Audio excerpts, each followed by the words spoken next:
Promise.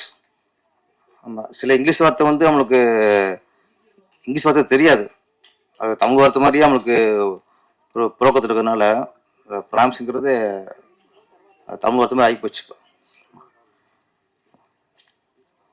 நல்ல title ப்ராமிஸுங்கிறது, நல்ல வார்த்தை, நல்ல டைட்டில்.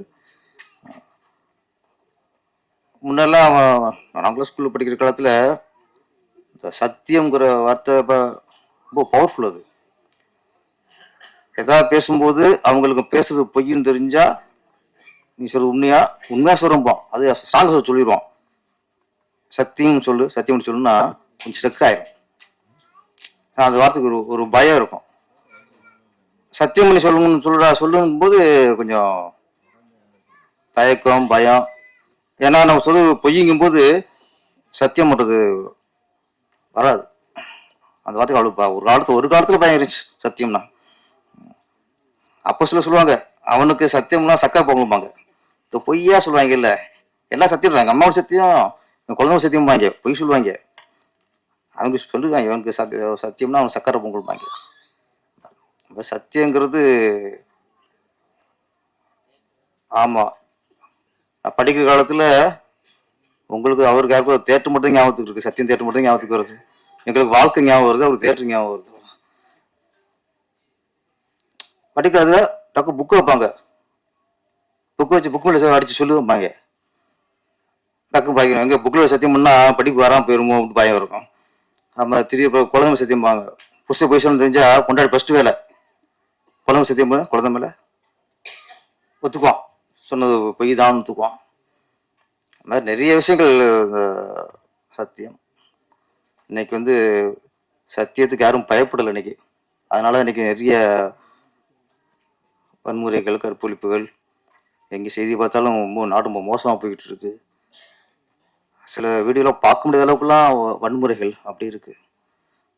அதுக்கு சத்தியம் கொஞ்சம் கம்மியாக போச்சு இன்னைக்கு.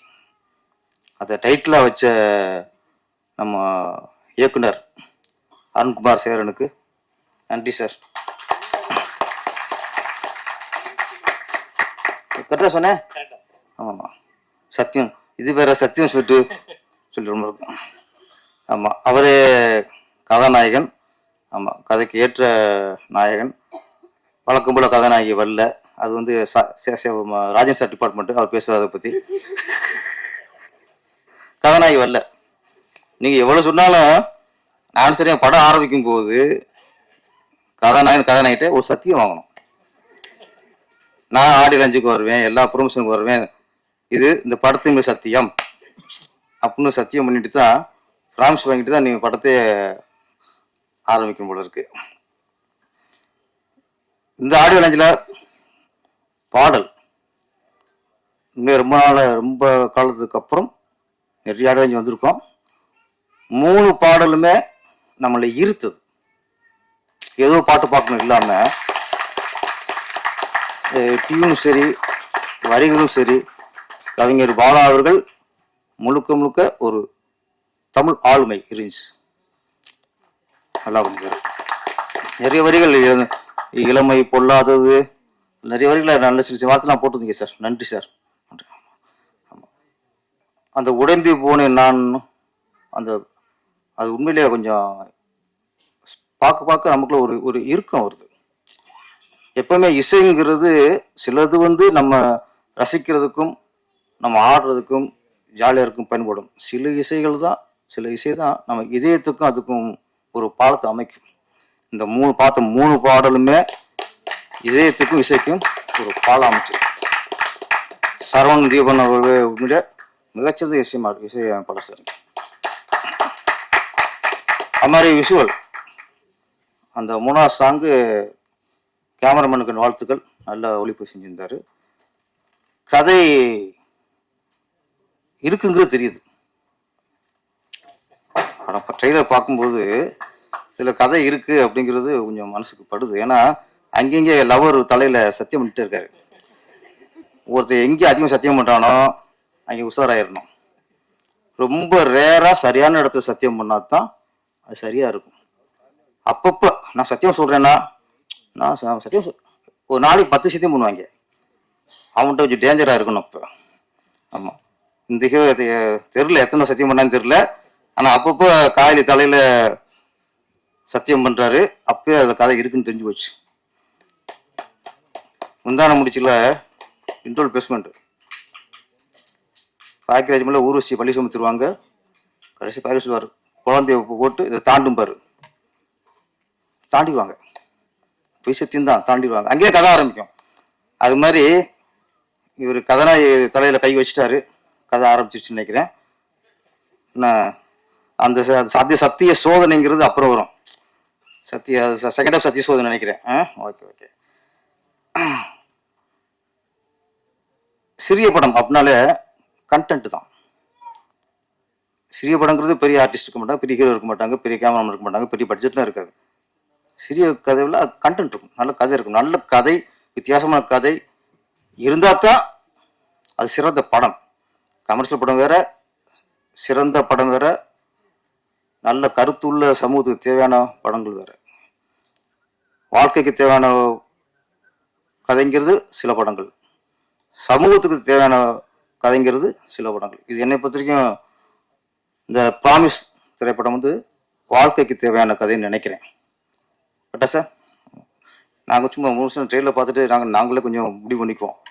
அது மேக்ஸிமம் அது கரெக்டாக தான் இருக்கும். அதில் இப்போ சமீபத்தில்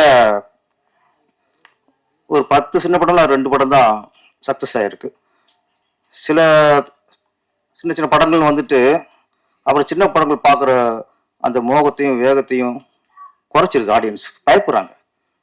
சிலர் வந்து ஆசைக்கு படம் பண்ணிடுறாங்க. எது படம் பண்ணணும், நம்மளுக்கு பிடிச்சிரு, நம்மளுக்கு ஹீரோ, அது பண்ணி ஒரு அனுபவம் இல்லாது, தொழில் தெரியல, அனுபவம் இல்லை, இதில் பண்ணி பண்ணுறதுனால சின்ன சின்ன படங்களுக்கு மக்கள் வந்து பயப்படுறாங்க. இந்த படம் ப்ராமிஸ் வந்து அந்த நம்பிக்கை கொடுக்குது. சிறிய படம் வந்தாலும் இது நல்ல ஒரு படமாக இருக்கிற நம்பிக்கை கொடுக்குது. நல்ல கண்டென்ட். சின்ன லைன் சொன்னார், அதை நம்ம கதை ஓப்பன் பண்ணிடக்கூடாது, அப்புறம் ஏன்டா அப்புறம் பேச கூட்டணும்னு ஒரு டயர்ட் ஃபீல் பண்ணிடுவார்.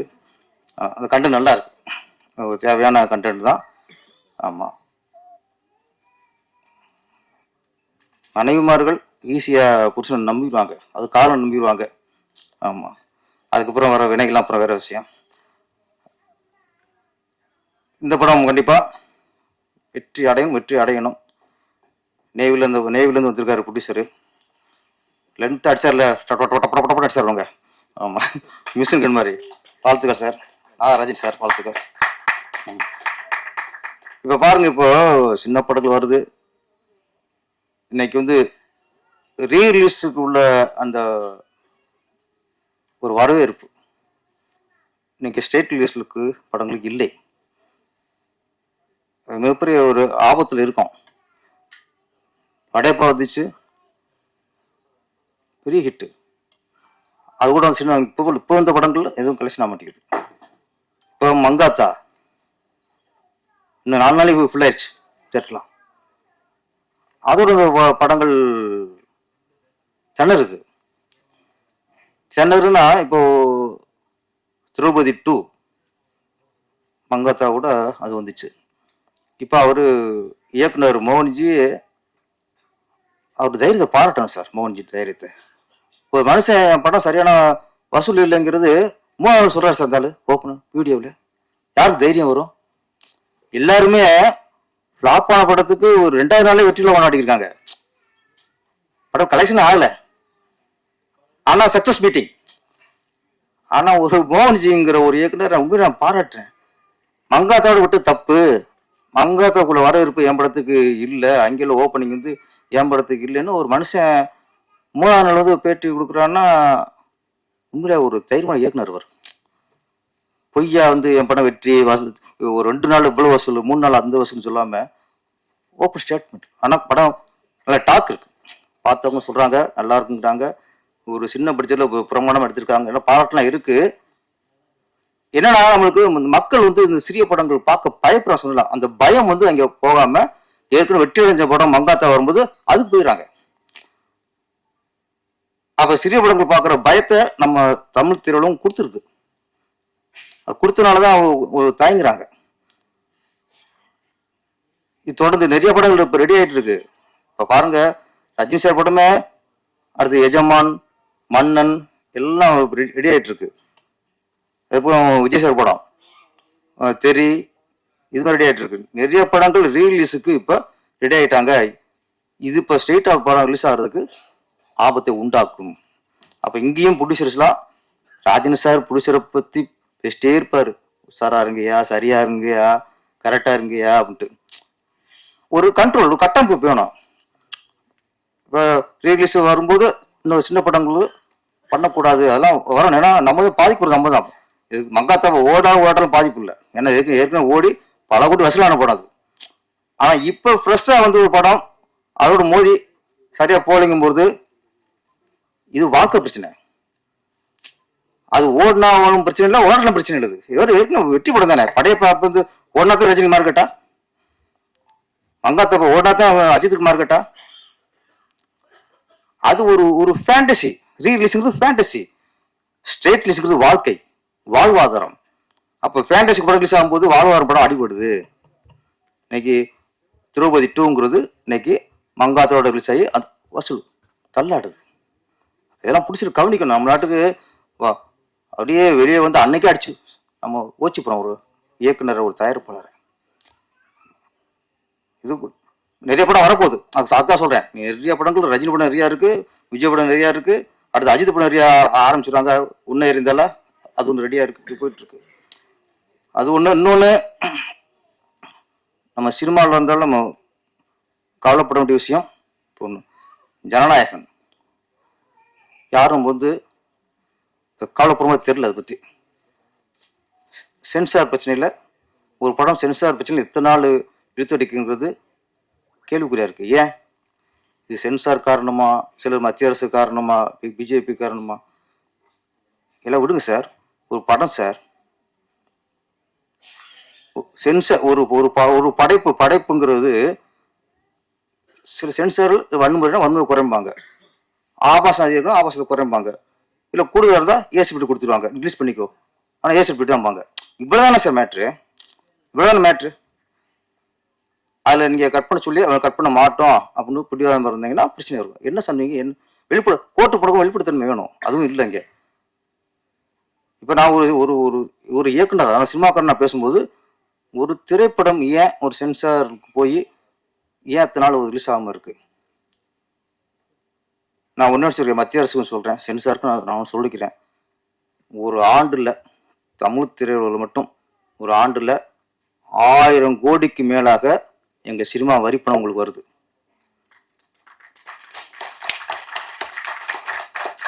டிக்கெட்டில் மட்டும் சொல்கிறேன், டிக்கெட்டில் மட்டுமே உங்களுக்கு 1000 கோடிக்கு மேலே வருது. அதுபோக நடிகர்கள் இங்கே 200 கோடி வாங்குறாங்க, 250 கோடி வாங்குறாங்க, 100 கோடி வாங்குறாங்க, 50 கோடி வாங்குறாங்க. இவங்க கட்ட டேக்ஸ் இருக்குல்ல, 200 கோடிக்குன்னா கண்டிப்பாக அவங்க 20 கோடியாவது கட்டி ஆகணும். இவங்க கட்ட நடிகைகள் டைரக்டர்கள் இவங்க கட்ட டேக்ஸும் 1000 கோடிக்கு மேலே உங்களுக்கு வருது, கூட வரும் சொல்கிறேன். அப்போ எங்கள் திரையுலகை பொறுத்த வரைக்கும் வருஷத்தில் உங்களுக்கு ஆயிரக்கணக்கான கோடி வரி பணம் சென்ட்ரல் கவர்மெண்ட்டுக்கு வருது. அந்த பணத்தில் தான் சென்சார் ஆபீசருக்கும், சென்சார் உறுப்பினர்களுக்கும், சென்சார் அமைப்புக்கும் சம்பளம் தராங்க. எங்க பணம்? அதை நீங்க மனசுல வைக்கணும் சார், ப்ளீஸ். ஒரு படத்தை இந்த அளவுக்கு நீங்க ஒரு பண்ணக்கூடாது. உடனடி தீர்வு வேணும்.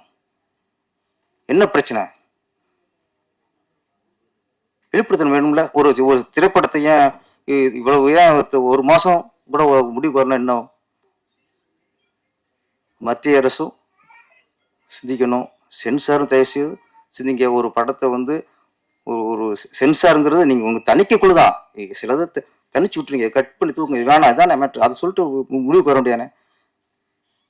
இது என்னன்னா நம்ம ஜனநாயக படத்துக்கு தான், விஜய் படத்துக்கு தான் அப்படின்ட்டு மற்றவங்க சும்மா இருக்கக்கூடாது. நாளைக்கு நமக்கும் வரும் நாளைக்கு. அப்போ இதுக்கு கொஞ்சம் குரல் கொடுத்து இது பண்ணணும். தயவுசெய்து ஜனநாயகன் கோர்ட்டுக்கு போயிடுச்சு சார். கோர்ட்டு போனால் வெளிப்படுத்தணும் வேணும்ல. எதுக்காக கேஸ் போட்டிருக்காங்க? அப்போ நாங்கள் எந்த கட் பண்ண சொன்னால் கட் பண்ணல, ஏதோ ஒரு வரணும்ல, மர்மமாகவே இருக்கக்கூடாது. ஜனநாயகம் விரைவில் தணிக்கை செய்து படம் வெளிவர வேண்டும். அதுக்கு நாங்களும் காத்திருக்கோம். நன்றி, வணக்கம். ரொம்ப மகிழ்ச்சியான விஷயம் அது. 25 வருஷம் தரம் கலந்துட்டோம் அப்படின்னு சொல்லும் போது எனக்கு கிடுக்குன்னு இருக்குது. 25 வருஷம் என்ன பண்ண அப்படின்னு கேட்டா, 25 வருஷமா சினிமா இருக்கிறதே பெரிய சாதனை தான் முதல்ல, இப்ப இருக்கிற டிஜிட்டல் யுகத்துல. ஸோ மேடையில் இருக்கும் எனது தந்தையை போன்ற ராஜ்னா ஐயா அவர்களுக்கும், எனது முதல் படத்திலேயே நான் வந்து சேர்ந்து ஒர்க் பண்ண கலகலப்பில் ஜாகோத்தங்க மாஸ்டர் அவர்களுக்கும், நண்பன் லெனின் அவர்களுக்கும், படக்குழுவர்களுக்கும் என்னுடைய வாழ்த்துக்களை தெரிவிச்சுக்கிறேன். அதாவது ப்ராமிஸ் அவங்க சொன்னாங்க ஆரம்பிக்கும் போதே மேடம், அதாவது தமிழ்நாட்டில் சில வார்த்தைகளை வந்து தடை பண்ணிட்டா தமிழ்நாடே சம்பிச்சிடும். அதில் இந்த மாதிரி ப்ராமிஸ் வார்த்தை மாதிரி இன்னொரு வார்த்தை இருக்குது, சூப்பர்.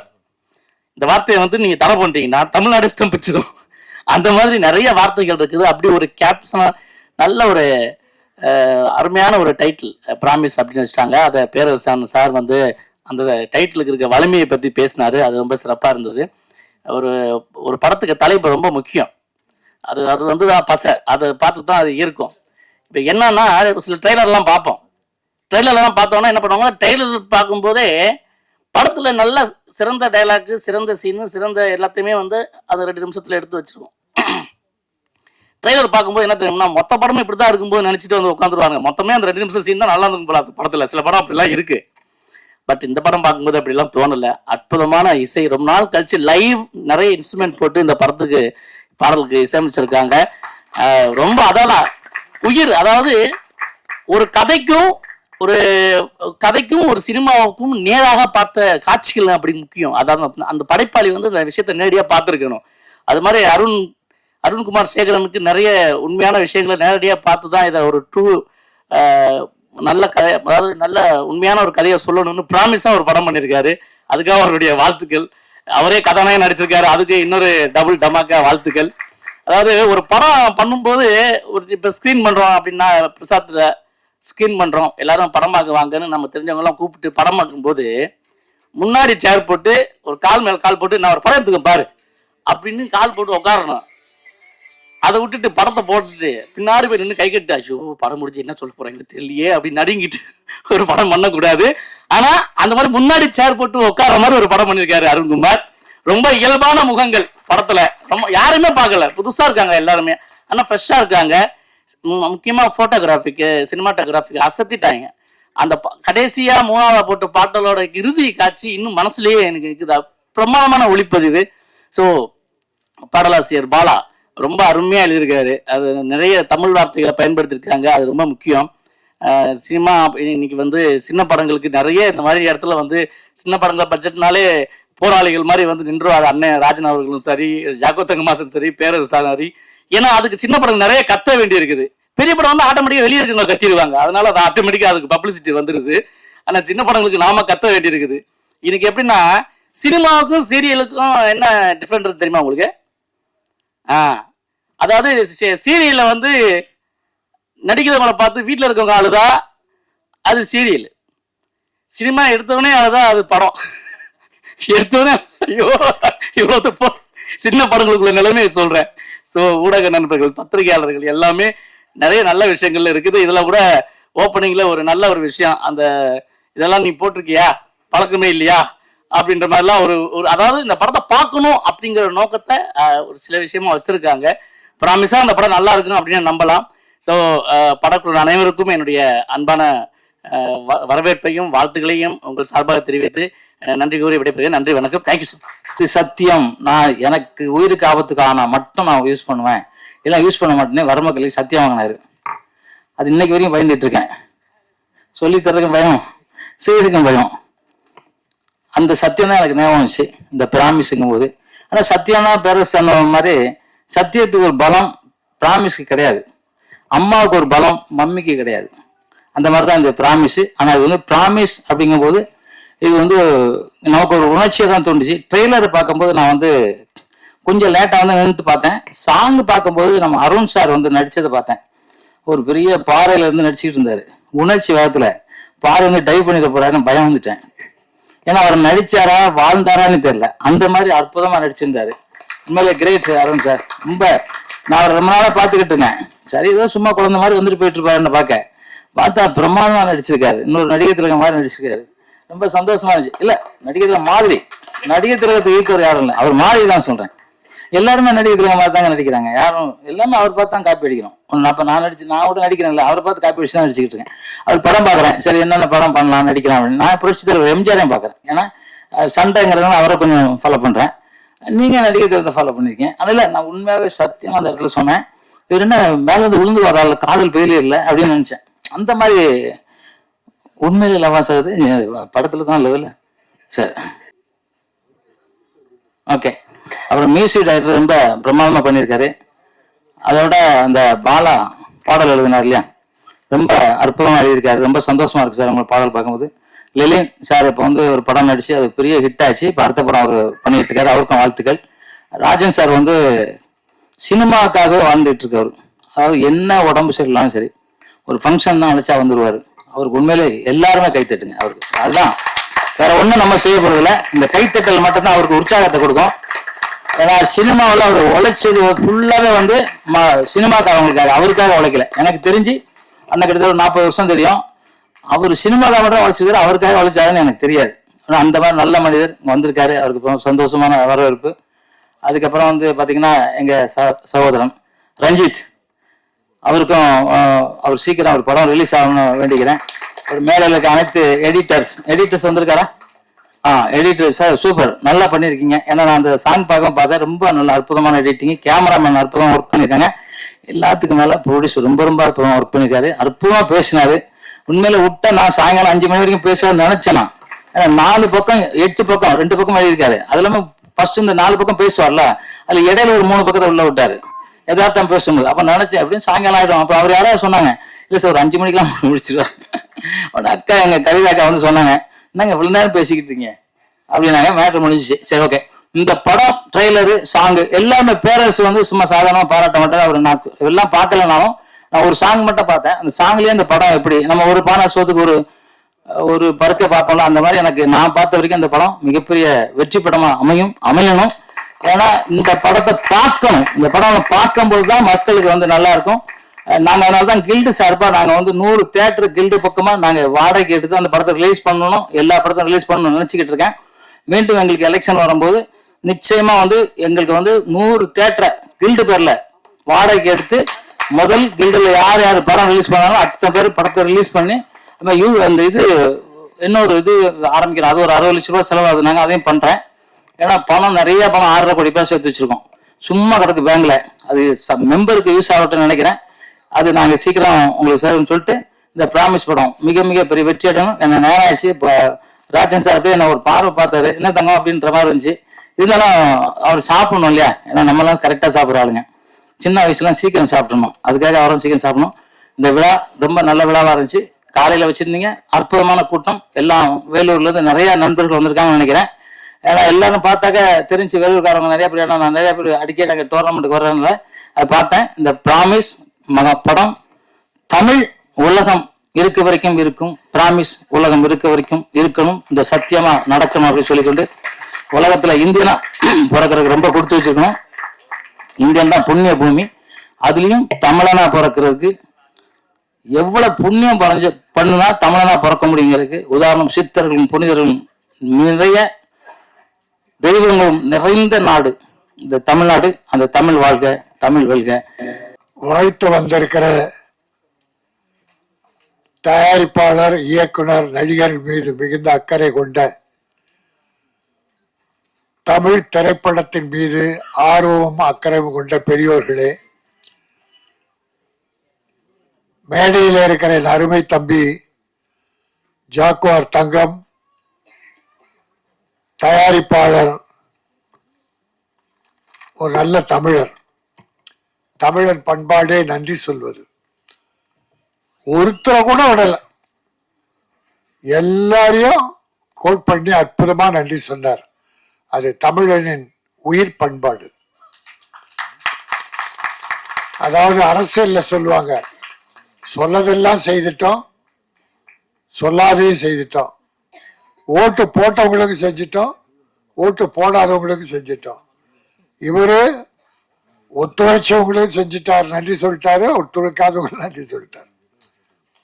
ஒரு அற்புதமான ப்ரொடியூசர், ஒரு நல்ல டைரக்டர் அண்ட் ஹீரோ தம்பி அருண்குமார் சேகரன். எடிட்டர், மியூசிக், பாட்டு எழுதியவர், எல்லாருமே நல்லா பண்ணியிருக்காங்க. ஒரு மன திருப்தி என்னன்னா, ஒரு நல்ல படத்துடைய ட்ரெய்லர் பார்த்தோம், ஒரு 4 சாங், அற்புதமான சாங் பார்த்தோம். அதற்காக அவங்களுக்கு நான் வாழ்த்துக்களை சொல்லி, அடுத்த நல்ல வாய்ப்பு உங்களுக்கு கிடைக்க இருக்கிறது என்பதை சொல்லி, ஒரு தமிழ் பண்பாடு குத்து விளக்கு ஏற்றி ஆரம்பிச்சாங்க. குத்து விளக்கு ஏற்றுறது என்பது நம்முடைய தமிழ் பண்பாடு. இருள் நீங்கி ஒளி வீசணும். இப்ப அது மட்டும் இல்ல குத்து விளக்கு பண்பாடு. குத்து விளக்கு ஏத்தனா என்னென்ன வேணும்? என்ன வேணும்? எண்ணெய், திரி, தீ. எண்ணெயை ஊற்றி திரிய வச்சு தீயை ஏத்துறோம். அது ஒரு 10 முறை சொல்லி பாருங்க. எண்ணெய் திரி தீ, எண்ணெய் திரித்தி, எண்ணெய் திருத்தி. கடவுளே, நான் இருளில் இருக்கிறேன்,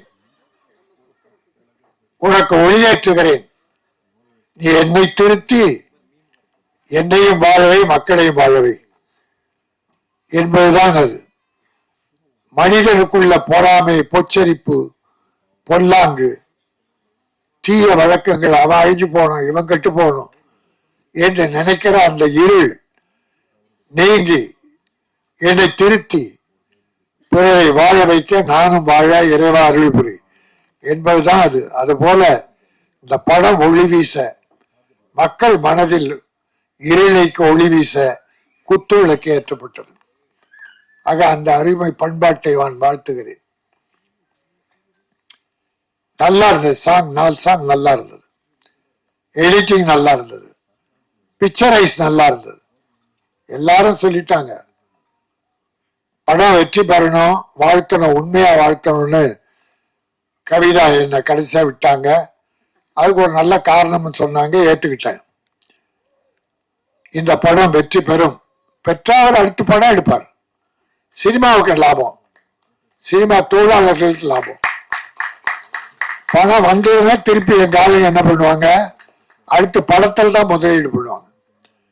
அதுபோல ப்ரொடியூசருக்கு போட்ட பணம் வந்து அடுத்து அவர் படம் எடுத்து பல 100 குடும்பங்களை வாழ வைக்கணும், தொழிலாளர் குடும்பங்கள் என்பதை வாழ்த்தி, இந்த தமிழ் சினிமாவை பழி வாங்கிறதுக்குன்னே சில காரியம் நடக்குது. ஜனநாயகன் ஒரு படம், அது ஹீரோ, பெரிய ஹீரோ, அவர் சாதாரணமா நடிச்சு ஹீரோவா இருந்திருந்தா இந்த குடும்பம் வந்திருக்காது. அவர் ஒரு அரசியல் கட்சி ஆரம்பிச்சு நான் தான் தமிழ்நாட்டின் முதல்வர் வருவேன் அடம் பிடிச்சார் பாருங்க, அதில் நிறுத்தணும். யாருமே எடுத்த உடனே நான் தான் முதலமைச்சர்னு சொல்ல வரலாறே கிடையாது. கட்சி ஆரம்பிக்கலாம், தப்பு கிடையாது. எலெக்ஷன் நின்று மக்கள்கிட்ட சொல்லி மக்கள் பெருவாரியா வாக்கு போட்டு எம்எல்ஏக்கள் அதிகமா மெஜாரிட்டி வந்து அவங்க முதலமைச்சர் தேர்ந்தெடுக்கணும். எடுத்த உடனே நான் முதலமைச்சர்னா 50-60 வருஷமா கட்சி நடத்துறாங்களே அவங்க எல்லாம் என்ன ஆவாங்க? அதுல யாருக்கோ ஒரு காழ்ப்புணர்ச்சி வந்துருச்சு. கூப்பிட்டு பார்த்தாங்க, இல்ல நான் தனிதான்ட்டாரு. தனிதானே, ஜனநாயகத்தை பார்த்துக்கிறேன். அது இந்திய ஜனநாயகம். அதாவதுங்க, ஒரு படம் முழுசா எடுத்து யாரு ஹீரோ, எந்த கட்சியெல்லாம் நான் பேச வரல. தமிழ் சினிமா நிலை என்ன? ஒரு படம் எடுத்து முடிச்சாச்சு, அது 400 கோடி 500 கோடியா தெரியாது. ஹீரோவுக்கு மட்டும் 250 கோடி, ஒரு 100 கோடியில படம் 350 கோடி இருக்கும், அவ்வளவுதான். ரைட். ஒரு முதலாளி, ஒரு தயாரிப்பாளர் பண்ணா. இப்ப கஷ்டம் யாருக்கு? தயாரிப்பாளருக்கு. ஹீரோக்கள் படம் வரலன்னு வருத்தப்படலாம், ஆனா பணம் வரலன்னு கஷ்டப்படுறாரா? பணம் வாங்கிட்டாரு, எப்போ கொடுத்துட்டாங்க, அதனால அவருக்கு கஷ்டம் இல்லை. ஆனா பணம் போட்ட முதலாளி, எங்க தயாரிப்பாளர் அவஸ்தப்படுறார். இதுல என்ன நியாயம்னா நிச்சயம் நியாயமே இல்லை. பழி வாங்குதல் ஒண்டிதான். டிசம்பர் 19 படம் பார்த்துடுறாங்க. 22 சர்டிபிகேட் கொடுக்குறேன், கட்டெல்லாம் கொடுக்குறாங்க. 24 கட்டு கொடுத்தாச்சு. 24ஆம் தேதி சர்டிபிகேட் வரும்னு நம்பினா பதிலே இல்லை. சென்சார் போர்டு பதிலே சொல்ல. இவங்க மெயில் அனுப்புறாங்க சர்டிபிகேட் அவன் இல்லை. அப்போ கோர்ட்டுக்கு போறாங்க. கோர்ட்ல போன உடனே லாக். 1 மாசம் மேல ஆகுது, படம் வரல. அப்போ இவ்வளவு ஒரு அரசியல் பழி வாங்குதல் என்பது அவர் எங்க போறாரு என்ன. இப்ப பாருங்க, நாளைக்கு அவர் சொல்லட்டும் நான் இந்த கட்சியோட அலைன்ஸ் போயிடுறேன் சொல்லட்டும். நாளை அந்த சாயந்தரம் 1 ஹவர்ல வீட்டுக்கு சர்டிபிகேட் போயிடும். அப்போ 100க்கு 100 இது அரசியல் விளையாடுது. அது தவறு. சினிமா உலகை பழி வாங்காதீர்கள். அவருக்கு குரல் கொடுத்தாங்களா? யாரும் கொடுக்கல. ஏன்னா மற்றவங்களை கஷ்டம் வரும்போது அவர் யாருக்கும் குரல் கொடுக்கல. அவர் யாருக்கும் கொடுத்ததில்லை. அதனால இப்ப எல்லாரும் அவரை விட்டாங்க. அதனால அவருடைய தைரியத்தில் அவர் தான் இனி வெற்றி பெறணும். தயாரிப்பாளர் காப்பாற்றணும். ஆகவே நான் எந்த அரசானாலும் இது மத்திய அரசு தான் காரணம். மாநில அரசு மேல சொல்ற அர்த்தமே இல்லை. முதலமைச்சரே ஒரு ட்வீட் போட்டிருக்காரு, இந்த மாதிரி பழி வாங்க கூடாது என்று அவரு எதிர்ப்பு தெரிவிச்சிருக்கார். ஆகவே இந்த எந்த அரசானாலும் இந்த ஜனநாயகத்தை விரைவில் விஷயத்தை முடிச்சு கோர்ட் மேட்டர் முடிச்சு அந்த படம் ரிலீஸ் ஆகி ப்ரொடியூசர் காப்பாற்றப்பட வேண்டும். அதான் என் நோக்கம், வேற என் நோக்கம்லாம் இல்லை. அடுத்த அவர் படம் தயாரித்து ஆயிரக்கணக்கான தொழிலாளருக்கு வேலை கொடுக்கணும். அந்த நோக்கத்தோடு தான் நான் சொல்லுகிறேன், ஜனநாயகம் படம் விரைவில் வெளியாக வேண்டும். உங்கள் அரசியலுக்காக சினிமாவை பழிவாங்காதீர்கள் என்று பொதுவாக சொல்லி இந்த ப்ராமிஸ், சத்தியம், உண்மை, மெய், சத்தியமாக சொல்லுகிறேன், இந்த படம் வெற்றி பெற வாய்ப்பு இருக்கிறது. உண்மையாக சொல்லுகிறேன், இந்த பணம் திரும்பி வர வாய்ப்பு இருக்கிறது.